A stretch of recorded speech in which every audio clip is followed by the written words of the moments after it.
you don't tell the truth at the expense of the wrath of the gods. You don't.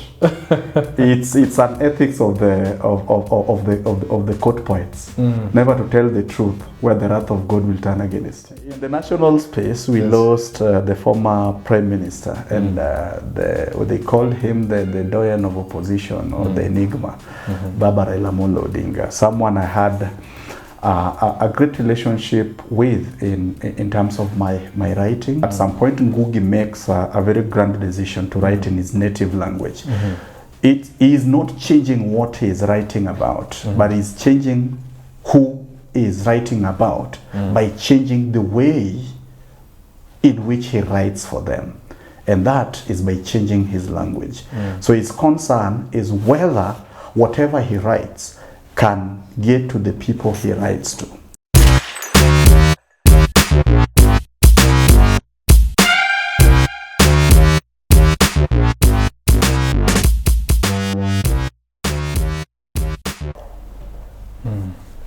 Karibu sana kwenye show ya Conversations in Literature. Ni mimi wenyu Miyamoto Mswahili, na leo tuna mgeni ambaye si mgeni. Jina lake ni Odhiambo Kaumah. Tunataka kuongea mada kuhusu kitabu hiki, Let the Old Man Speak. Na leo nataka Odhiambo Kaumah ni mwalimu. He is a poet, he is a writer, and many other things along the way. Today I want us to speak about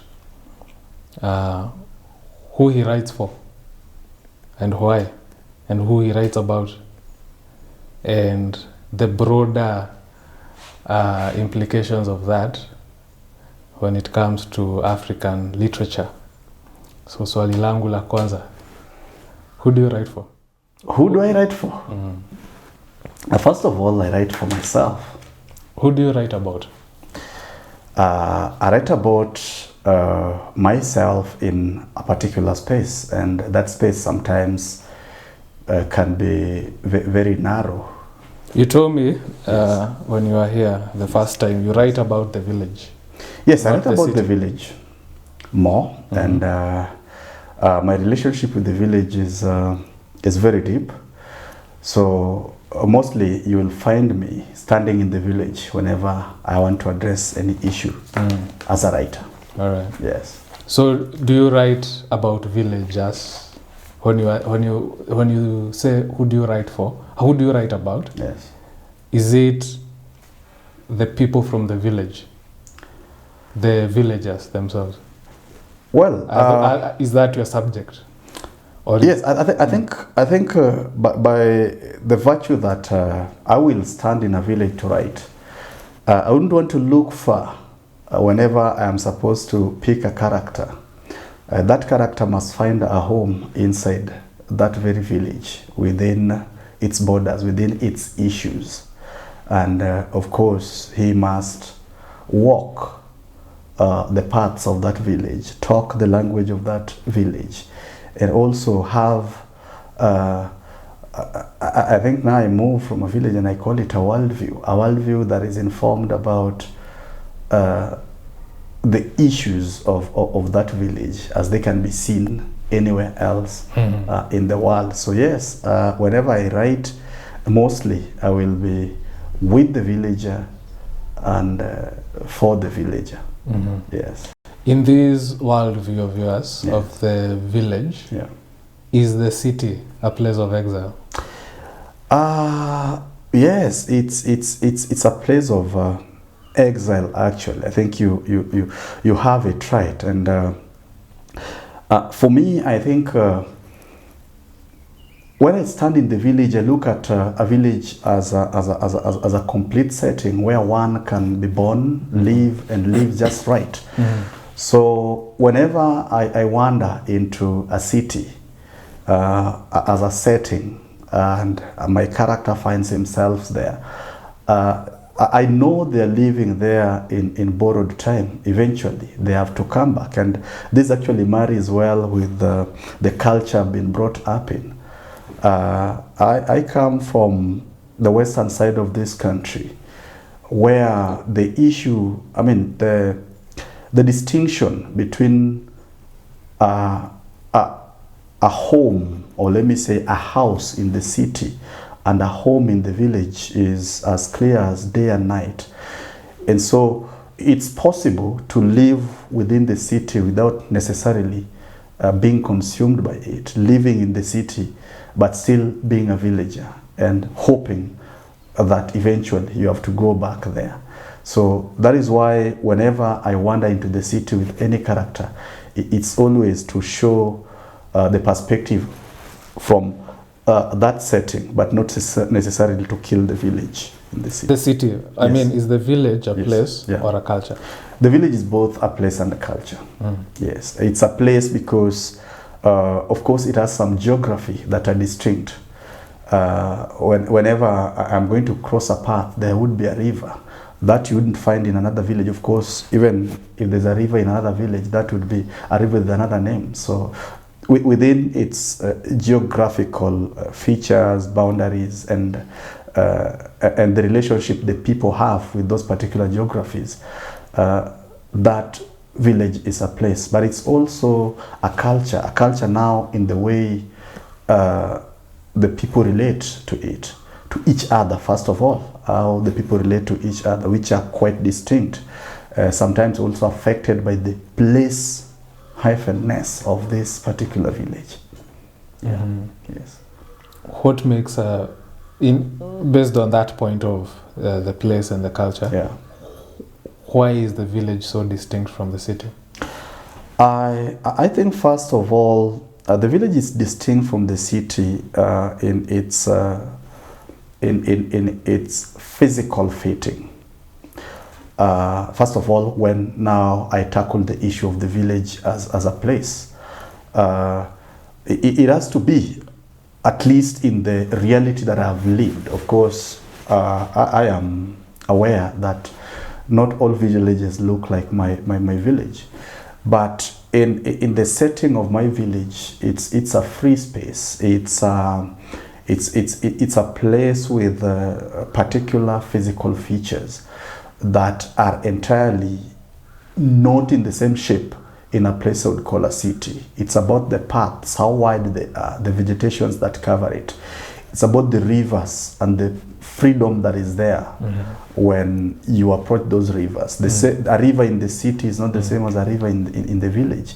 So in that particular way, that's what brings the difference in the village and the city in terms of geography, physical features, and all that. But again, when it comes to culture, it's also different. The way humans relate in the village and how they relate in the city is a matter that has been discussed over civilizations. And of course, when it finds its expression in our writings, it's different. I write for the village in that I will always want to point out a particular connection between people that is completely different and distinct from one that I can find and experience in the city. And that's what makes the village special for me. Yet the city is multicultural, which makes it beautiful. Beauty is quite subjective. The last I remember talking about aesthetics. Yeah, because the beauty of multiculturalism is a campaign. It's something people have to talk about, to make people see. In the sense that I think we could count a few things that are actually beautiful in that sense when cultures clash. But we can also not forget the very many things that are not okay when cultures gather, because when cultures gather, there comes out another culture that is representative of all the culture or not representative of any culture at all. Which is beautiful. The language you speak right now. The language I speak right now is a result of a similar process. No, it's not the same. English language. Yeah, it's not English the same. language is a result of Anglo-Saxon, which is a Germanic language, Yes. and French. Yes. after England is conquered by the Norman French, the Vikings, the Normans, who spoke Norman French. Yeah. So in that multicultural melting pot, we get English. You wanted to make a point. Previously, I was speaking Kiswahili, which also comes through in the city, in the town. Yeah. In the town where the trading is happening between the Bantus at the coast, the Mijikenda, trading with visitors from overseas, Arabs, Persians, Indians, Chinese, Portuguese, English, Kiswahili. Let me get you back to... Isn't Kiswahili a beautiful culture? A beautiful language? There's something with beauty that is subjective, and it makes me not want to have an express opinion but on let me whether ask things you, are beautiful or not. Is Kiswahili not wonderful? Yeah, it's wonderful. We would not have it without the town, the urban. Yeah, definitely. But we are bearing so many things, especially when we want to say that the English that I speak is as a matter of many cultures clashing together. English is as a result of those two initially, the French and the Anglo-Saxons. Yes, coming together through conquest. Under what political context? It's conquest. Conquest is actually death to culture. True. Yeah. True. And which is not a beautiful thing. What about Kiswahili? Trade. Yes.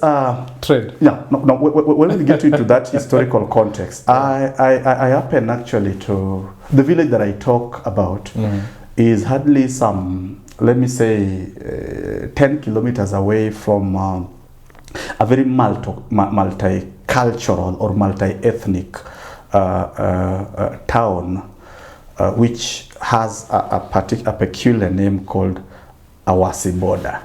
So what is peculiar about this place is that it's a point of conjunction between the counties of Kericho, Kisumu, and Nandi.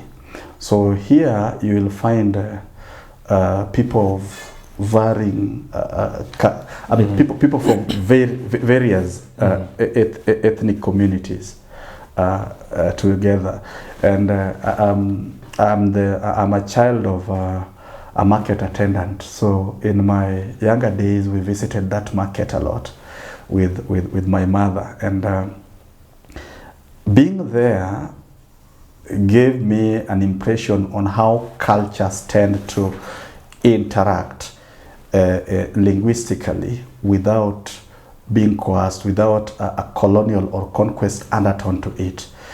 And you'll find a market balanced enough such that no culture dies. You go to one corner and you can ask for mboga kienyeji in a different language, in a language that they understand. You come to this other side, you find people selling banana from the Kisi lands, and you can ask for banana, you can call it matoke. I get you. Yeah, and all this, it's a common place. It's a trade center. And in that case now, in that kind of a model, I really love the language that comes there. The person that comes there is a product of all these cultures picked together, and then it makes one beautiful person who knows how to walk in this particular market. I don't think that was the case for English. I now understand what your your politics. Yes. You're a conservative. Yes. You're more that's right. Yeah. And I know this even in your writing, in how you think. Yeah. So now I understand it, because I understand where you're coming from. Yes. Like your worldview. For you, the village is a place of preservation of culture. Completely. So if we protect the village, yes, we can ensure the cultures continue to exist. It's true. And the city, on the other hand, is a place where cultures go to die and something new comes out. Yes. But we are doing urbanization with affordable housing and things like that. So there is a push towards people leaving the lands and coming into the cities. So anyway, that's a story for another day. So Ngũgĩ wa Thiong'o, in his book, Decolonizing the Mind, he writes about a crisis, an identity crisis he went through as a writer. He says he knew who he was writing for. He was writing about. It was the peasants in Limuru, in Kikuyu, whatever. Yes, these are the people who are fighting, who are doing all these things.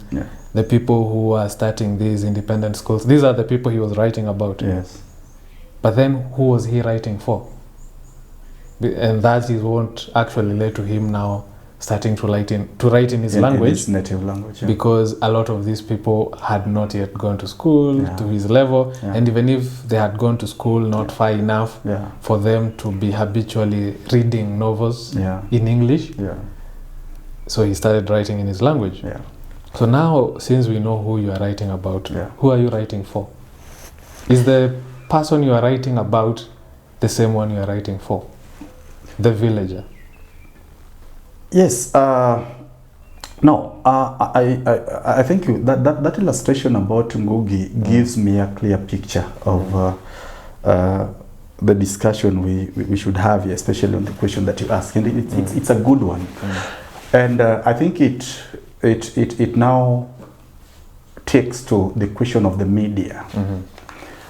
When I write, which media, in terms of language, in terms of let me say the format in which I choose to do this writing. So, for instance, you demonstrate that at some point Ngũgĩ makes a very grand decision to write in his native language.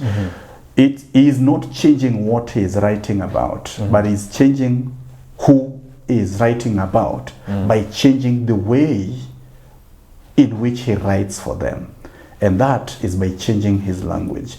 So his concern is whether whatever he writes can get to the people he writes to.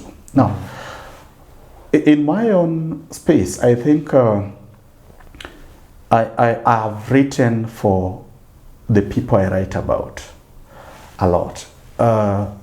Not only in my published poetry, Let the Old Man Speak, but in the age of social media, where is also, which is also a space I try to explore to speak to the people I write about. More often than not, we have been accused of sometimes switching languages and turning to my own native language of the Luo, when I feel that whatever I'm writing about is of greater concern to the people I'm writing about, and in a way they can get it. It's a hard place to find yourself, especially when you also want to satisfy an image of the cosmopolitan writer, or the writer who writes for everybody, for the national issues. Sometimes you have to miss that to get to the people, to write for the people you write about. Yes. So there's this quote I saw somewhere, not a quote. I was watching this was it a documentary? It was a documentary about Sembene, Ousmane Sembene. From Ousmane Sembene, from Senegal. God's Bits of Wood. So in the documentary, there's a clip of a lecturer in a classroom who is teaching in a university, and he says to the students, the person who was the voice in African societies, the person who was the voice of the community, what is his name? The person who was the voice of the community. Yes, what was his title? What was his name? Where I come from?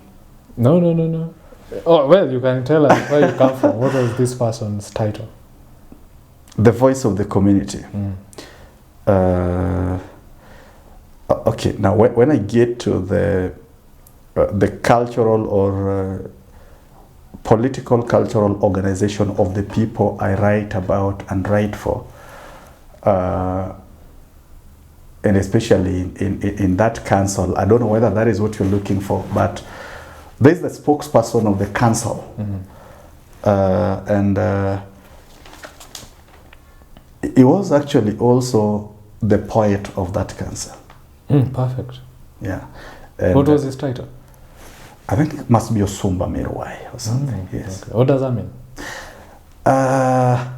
Translate or translate? It doesn't have a direct translation. It doesn't have something like he who bears or something he who does. It has. It has.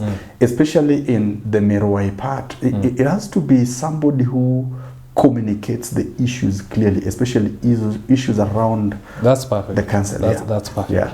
Who has the actually it's the gift of the gab. Yeah, it's the gift of the gab. Anybody can speak, but there are those who can speak it. Like, to put it into context, during I didn't want to start this conversation, but it's I'm coming here in 2026, of course, for the first time after losing a very grand figure in the community. I write, I mean, a very grand name around the community or the people that I write for or I write about. You know, you have to be specific for the audience. Not everyone is Kenyan. Okay. In the national space, we lost the former prime minister, and they called him the doyen of opposition, or the enigma, Baba Raila Amolo Odinga. Someone I had a great relationship with in terms of my writing and understanding and processing of my political, social, and cultural identity. So during his burial, there was one particular aspect of mourning, where there were poets invited to invoke some particular songs, names, spirits, and it was a conversation all over about people singing dirges, and there's a particular name that people were chanting all over and again around those spaces. So it demonstrated that, especially in the times of grand loss, especially of heroes in that particular community, within the council of elders, which is the custodians of culture in around the people around the lake, there is always one person entrusted with that particular job, to speak on behalf of the community, to mourn with them in the best way, and to speak to what now is called Ngugi. Yeah, so I think that was just an illustration of what you're trying to ask. Yeah. Yes. So it's perfect because the answer is the Griot. Oh yeah. Is West Africa. The Griot. Yeah. So now the concept was Sembene was a modern day Griot. Yeah. Chinua Achebe has written an essay titled "The Writer and His Community." Yes. I know you've come across this in his collection, Hopes and Impediments. Yeah. I think that's the title. So in this essay, The Writer and His Community, Chinua Achebe presents a different format of writing, different to what was supposed to be the way to write, which is the European way of writing, because the novel comes from Europe, or Eurocentric, Euro-American, whatever. So he brings in a different format, not new, different, because in the European format, the novel comes in as a bulwark of capitalism, and that involves individualism, the bourgeoisie, things like that. So Achebe comes from a different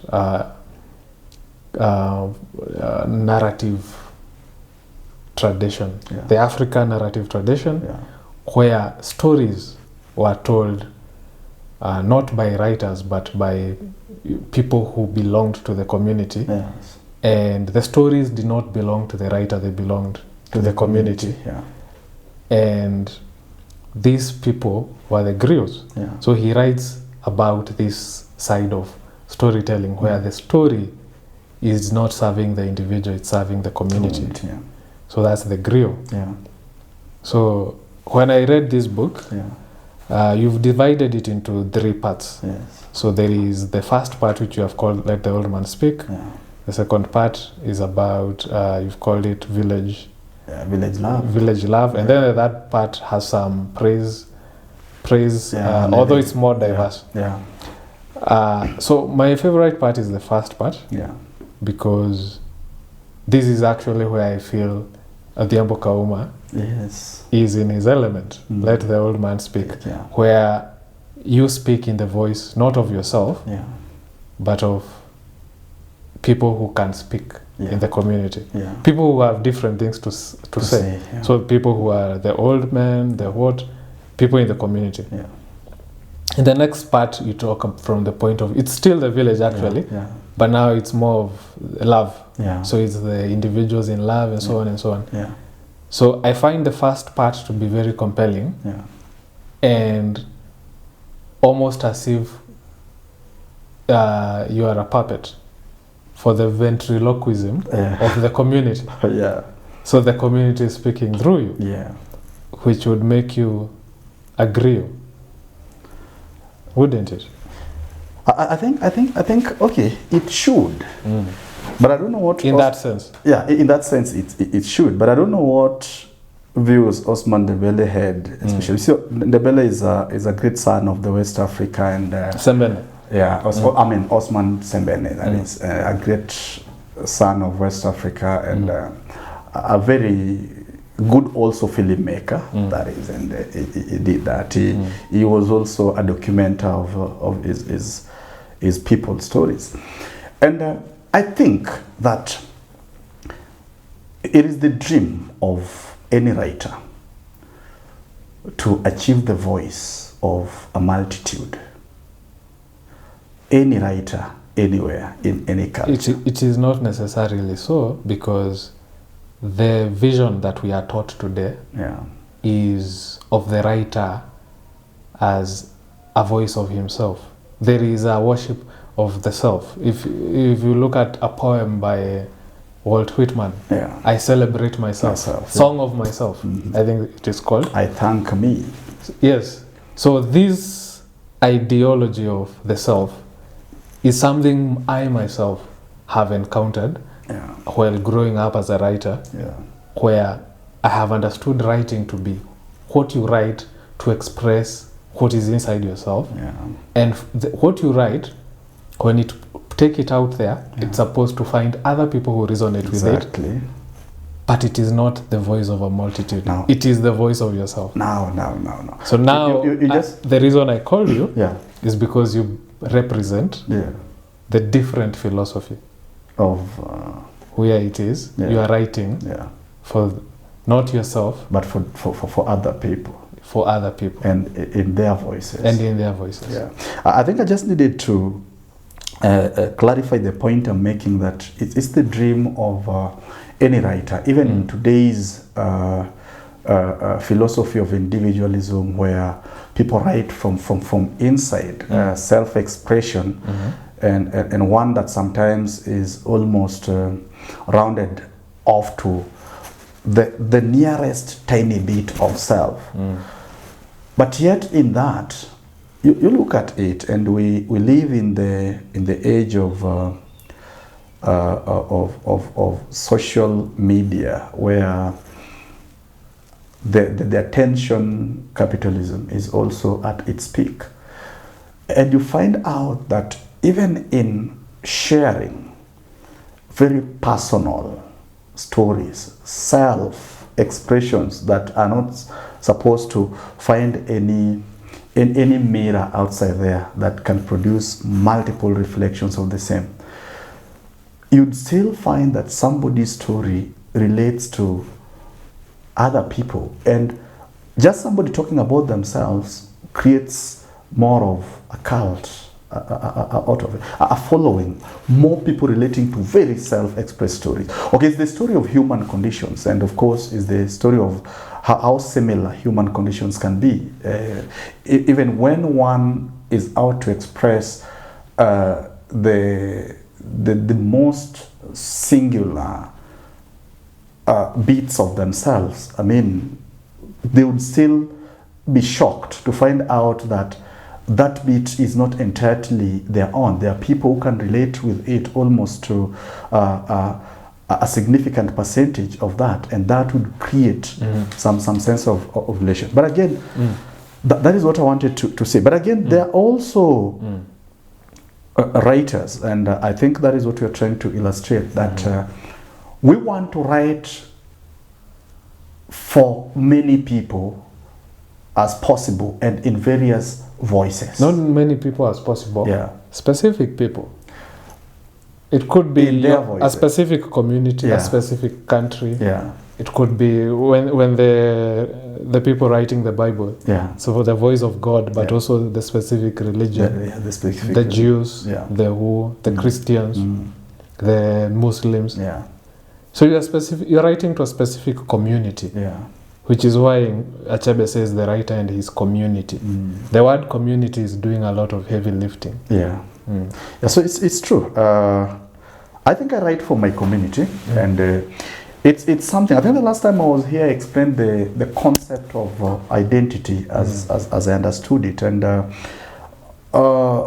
it's something. I think there's something in my mind I wanted to say about a writer, and you and I admire particular types of writers, of course, brought to us through history. We are talking about Achebe.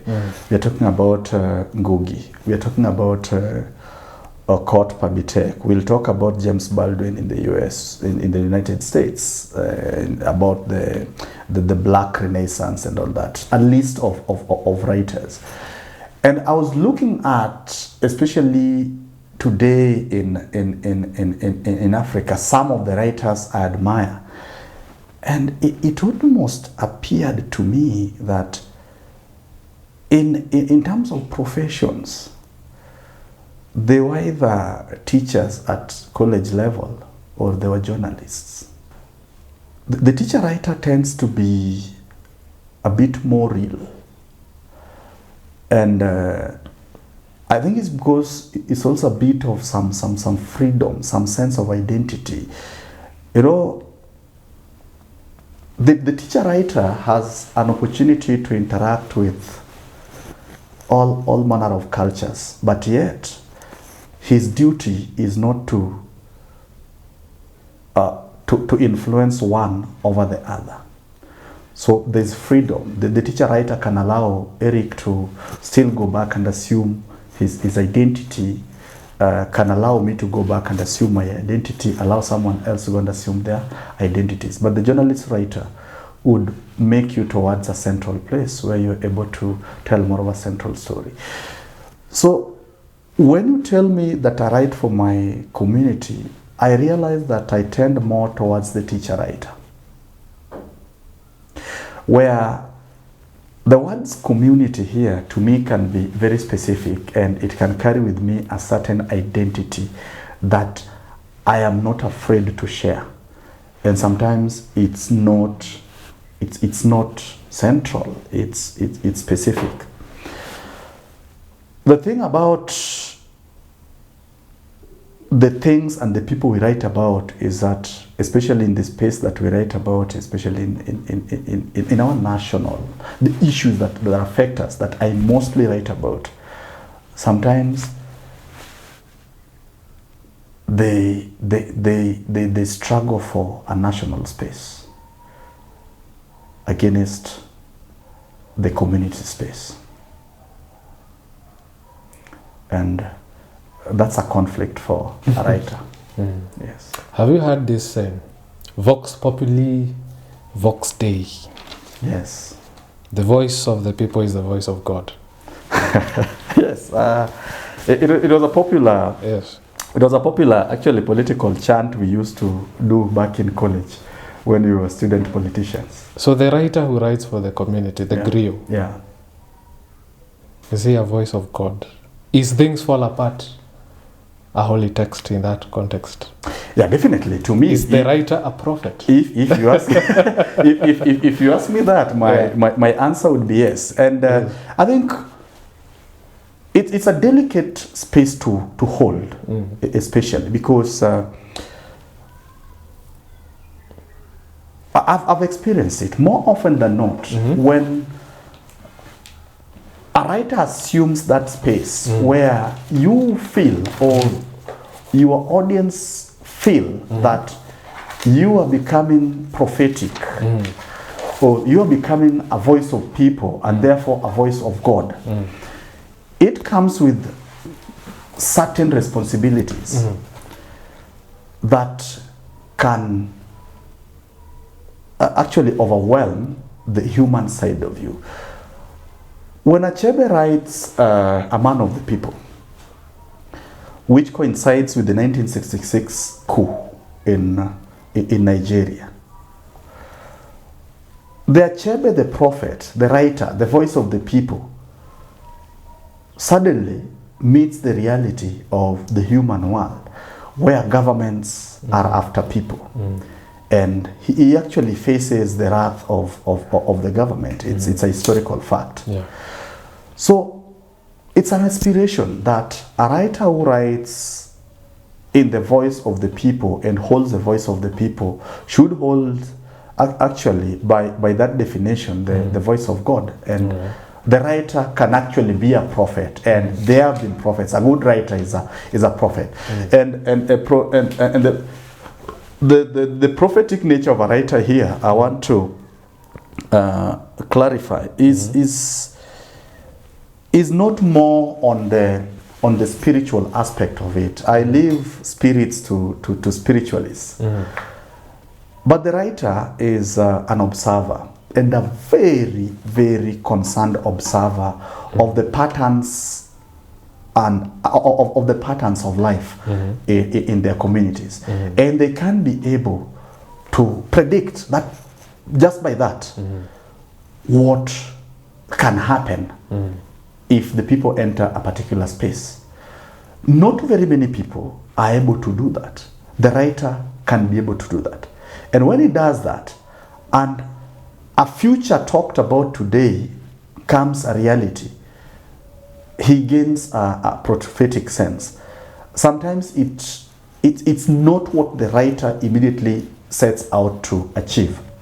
But when it comes, the community becomes insatiable. They begin asking questions about the future, which sometimes, by the limitation of social observations on the side of the writer, might not be perfect. So it's a very delicate space.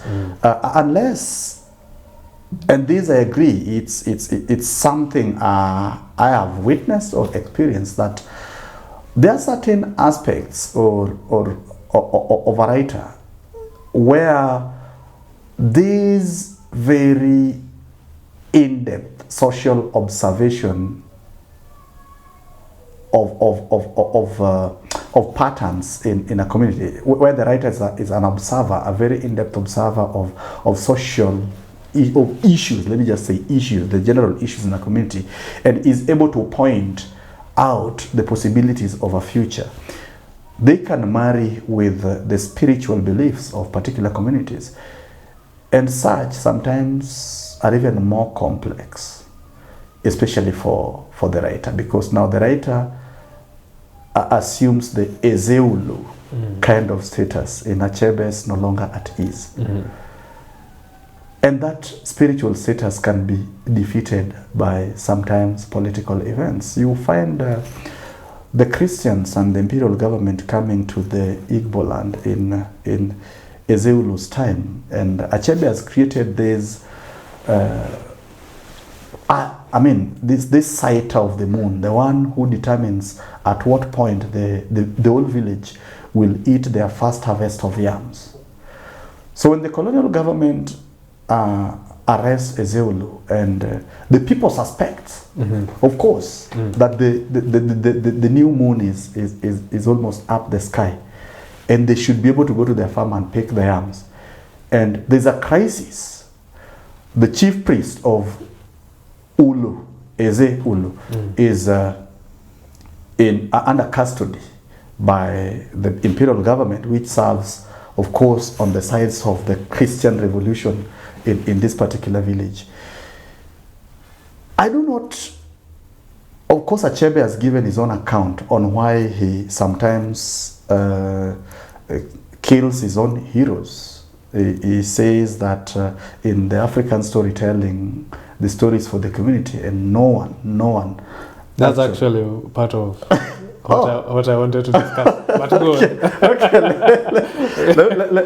Let me go on. It's something I'm just glad that you've brought it up. Okay, thank you. I didn't know we were thinking about the same thing. So it brings a crisis where Ezeulu is to be judged by circumstances. His spiritual significance is warning, especially in the face of very physical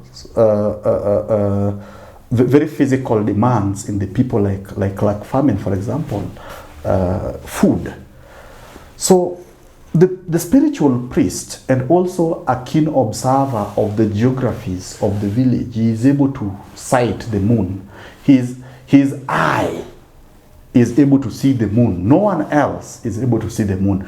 Eric can see the moon, but before Ezeulu sees it, nobody can say the moon is up there. So in that context, Ezeulu is a distinct observer of the patterns of life in the village. And by that role, he assumes the spiritual role of the priest of Ulu. Mm-hmm. So in that state, when a political history or something event happens that challenges the writer's space in that particular form, mm-hmm. the writer dies. So it's a very critical space because, Ezeulu actually dies. He does not physically die, but his role dies because the next day the Christians, what do they tell the people? Go to your farms, pick your best yam, bring it as an offering in the church, and then go back and eat the rest. Nothing will happen to you. And indeed, nothing happened to the people of Ezeulu's jurisdiction. And that's the issues that all writers over time have faced. I'm a big fan of James Baldwin and his revolution in Harlem.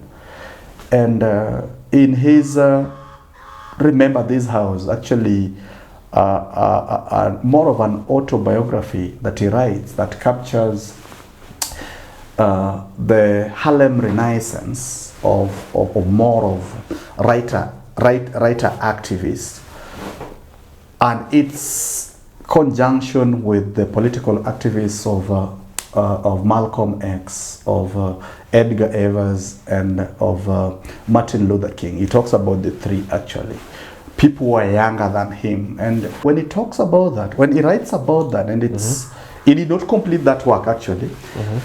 He talks about himself as a writer being defeated by the political happenings, the political realities. This is one person who had predicted the triumph of the Negroes, the triumph over tribulations that the Negroes had in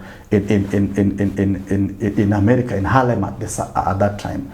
And this is how he became a hero in his community. He wrote convincingly about the triumph of the Negroes, that eventually the white man will succumb to his own heinous acts against the blacks. But when Medgar Evers is assassinated, people he had considered younger than him. He considered himself old, actually was older than them. These were younger people, and you could see them living the realities in that political space, organizing Negroes. He was a silent writer. Whenever there were marches like what we are having currently, he never appeared at the forefront because that was not his space. He came back and wrote about it, and more people got motivated. They went to the street, but he was not a leader of street marches himself. So when these people, Malcolm X, Martin Luther King, and Medgar Evers, are assassinated before his own death, he begins to blame himself. Having given the people, so much hope in his writing, having been the prophet of his community, telling them that they'll finally overcome. When those particular realities actually knocks, he dies in his writing and actually never completes that particular biography. You brought up that what Achebe says about his heroes. Yeah. He says that in the African story, the traditional story, the hero is never larger than the community. It's true. Therefore, there is no grand, at the end, when you read Shakespeare at the end, if the hero is dying, there's a whole lot of grand fanfares and monologues and speeches. Yeah. It's like when after Caesar died, there's that whole speech by Antony. After Brutus died, there's that whole speech also by Antony. It's like, never a man like this, and so on and so on. So he distinguishes that. Yeah. I don't know if I have a question there. I think actually, you're right. It's a conversation. And you see, this was Achebe trying to redefine the noveling in the context of African storytelling. And he is right. He is right to that respect. I don't know. Actually, to be honest, I've not explored counter literatures on that, but I've known Ngugi to actually somehow seem to go contrary to that perspective. When Waiyaki in the River Between is finally caught, or let me say defeated by the community, and is brought before the Kiama, their speeches and they're grand. And it's a big thing that Waiyaki, the son of Chege, is finally actually proved to be an enemy of the people. And I don't think there's anything silent. Who do you think Ngũgĩ sympathizes with in that book? Does he sympathize with Waiyaki or with the community?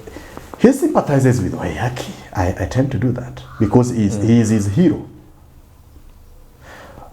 Contrary to Achebe does not sympathize with Okonkwo. But we have to also distinguish between Ngũgĩ, the young Ngũgĩ of the 60s. John Ngugi. Yes, James Ngugi. James Ngugi, and Ngũgĩ wa Thiong'o. Ngũgĩ wa Thiong'o, now of the 70s, is somebody who even goes back to rewrite parts of Grain of Wheat, because he feels it is not aligning with his ideology.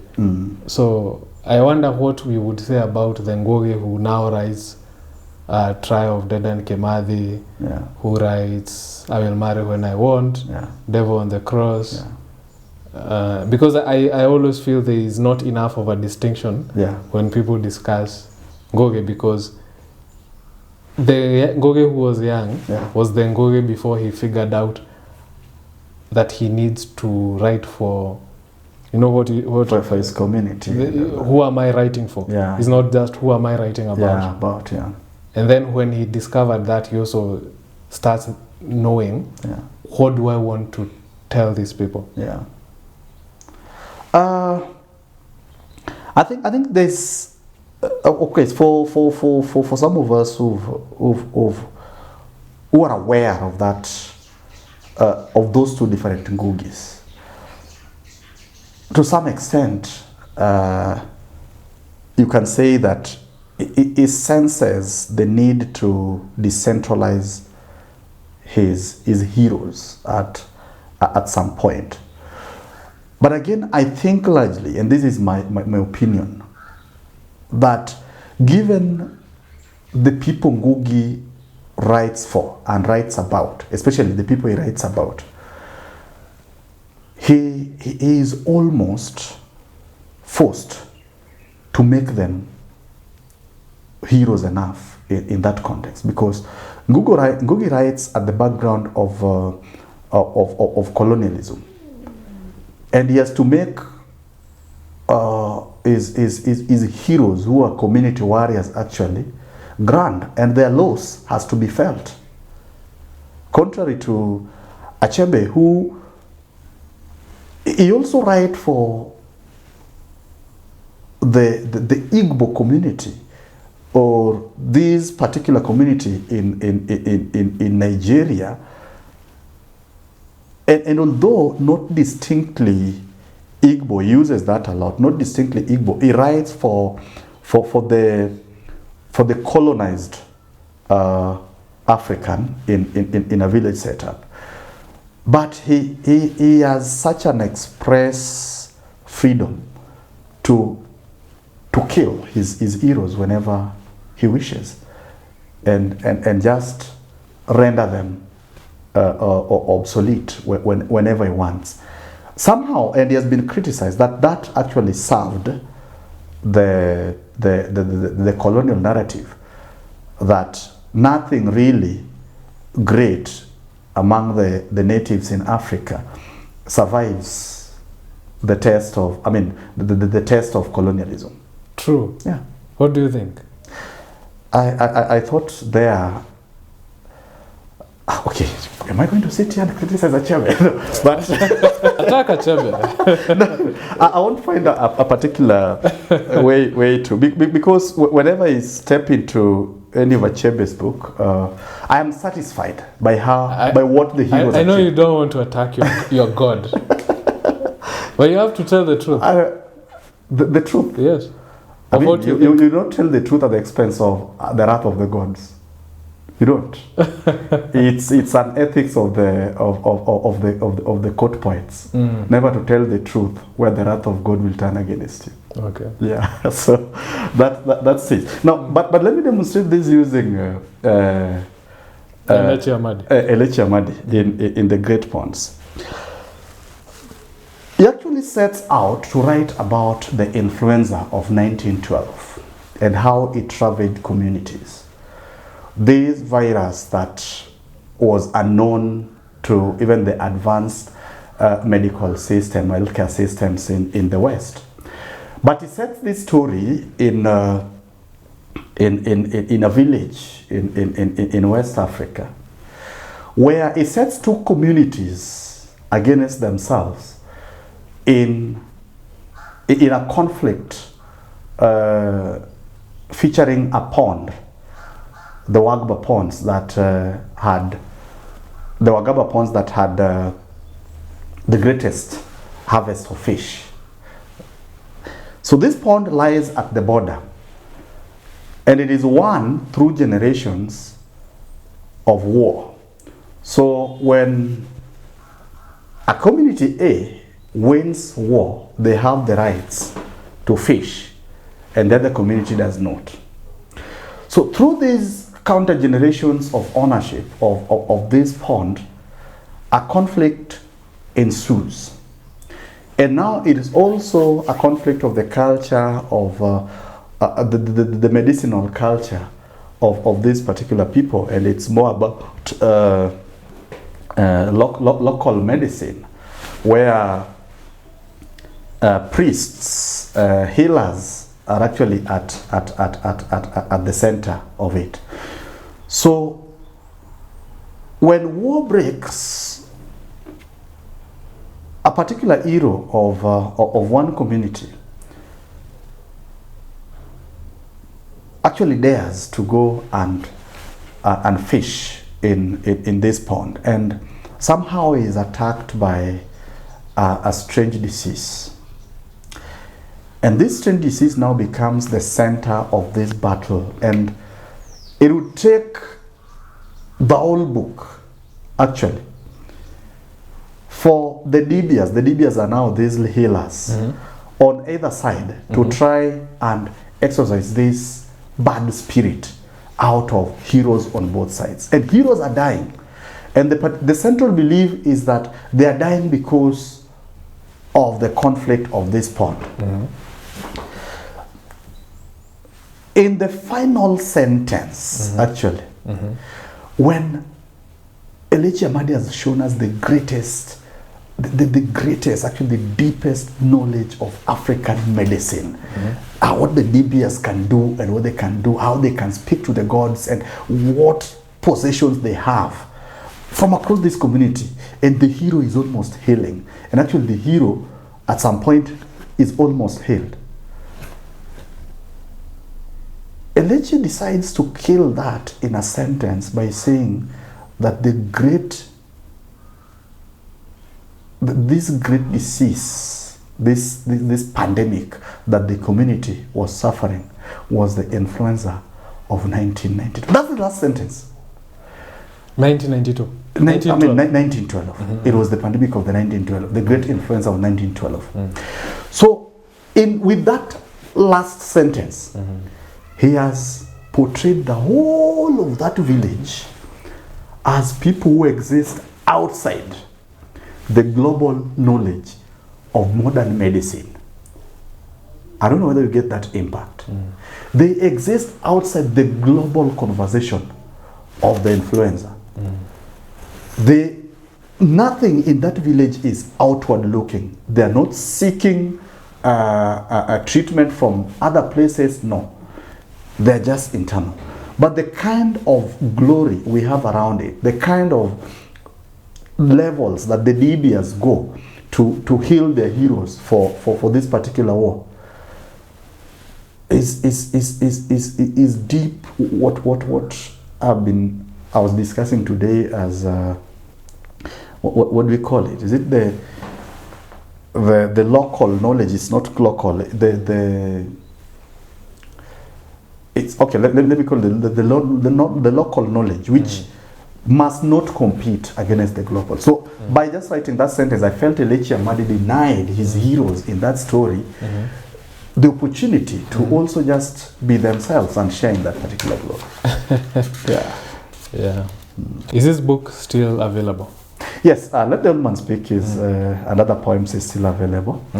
Currently, it's being sold at Noria, Noria US store. Noria is, of course, along Moi Avenue, Baza Plaza, and that is the second floor, right? Yes. Yeah, the second floor. When you go there, you ask for Let the Old Man Speak by Odhiambo Kaumah. Yes. Definitely you'll find a copy. Asante sana. Thank you. We have had that conversation. Thank you for coming again. And this was illuminating. Yeah, thank you. And we hope this is going to push conversations further. This is actually like a follow-up after the conversation with Kwach. Okay. Because he brought out the idea of individualism versus community, yes, communalism. Yes. Yeah. So now from the conversation with Kwach, the next one was in terms of that trend of thought. Yeah, shout out to him. Shout out to Kwach. Yeah. I call him I call him is actually a glutton, especially when it comes to epistemological experiences. He consumes a lot of knowledge and is an asset actually for our generation. Yes. True. So there you have it. Ndio huyo ndiye hiyo. Tulikuwa na Odhiambo Kaumah. Ni mimi wenyu Miyamoto Muswahili. This was yet another episode of Conversations in Literature, which is sponsored by Nairobi Academic Press. And you have not yet subscribed to our channel, please do so. And also don't forget to leave a comment and tell us what you thought of the episode, what you thought of the discussion, and if you have any burning points, ziweke hapo kwa comments, tutajibu. Until next time.